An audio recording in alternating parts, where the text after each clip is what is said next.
राज ठाकरे और उनकी पार्टी महाराष्ट्र नवनिर्माण सेना एमएनएस के खिलाफ सुप्रीम कोर्ट में याचिका दाखिल हुई है। याचिका में राज ठाकरे पर महाराष्ट्र में उत्तर भारतीयों के प्रति नफरत फैलाने और हिंसा को बढ़ावा देने का आरोप लगाया गया है। याचिकाकर्ता ने मांग की है कि कोर्ट महाराष्ट्र पुलिस को राज ठाकरे के नफरत फैलाने वाले बयानों के लिए एफआईआर दर्ज करने को कहे, साथ ही चुनाव आयोग को एमएनएस की मान्यता रद्द करने का भी निर्देश कोर्ट दे।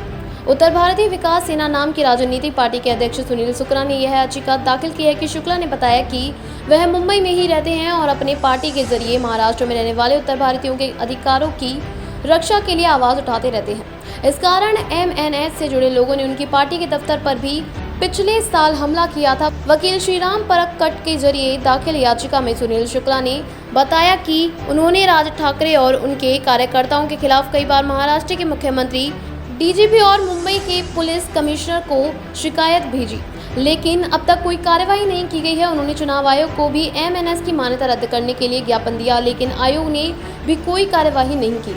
याचिका में बताया गया कि हाल ही में गुड़ी पड़वा के मौके पर राज ठाकरे ने उत्तर भारतीयों के खिलाफ बेहद भड़काऊ भाषण दिया, जिसके बाद महाराष्ट्र में हिंदी बोलने वाले लोगों की निशाना बनाया जाना शुरू हो गया। डी मार्ट के कर्मचारी, एक बैंक कर्मचारी और वॉचमैन समेत कई लोग हिंसा का शिकार हुए। राज ठाकरे और एमएनएस की गतिविधियां पीसी की धाराओं 153 ए, 295 ए, 504, 506 और 120 बी के अलावा जनप्रतिनिधित्व कानून की धारा 125 के तहत भी अपराध है। याचिकाकर्ता ने कहा कि समाज में भाषा और क्षेत्रीयता के नाम पर शत्रुता फैलाने की यह कोशिश गंभीर अपराध है, लेकिन जिम्मेदार पद पर बैठे इसे लेकर अपने कर्तव्य का निर्वहन नहीं कर रहे हैं। याचिका में मांग की गई है कि कोर्ट पुलिस को एफआईआर दर्ज करने के लिए कहे, चुनाव आयोग को एमएनएस की मान्यता रद्द करने पर विचार करने के लिए कहे। राज ठाकरे के नफरत फैलाने वाले बयानों और उसके बाद हुई हिंसा की निष्पक्ष जांच करवाई जाए। जांच चलने तक राज ठाकरे को नफरती बयानबाजी रोकने के लिए कहा जाए। याचिकाकर्ता ने अपनी और अपने परिवार की सुरक्षा का भी अनुरोध किया है।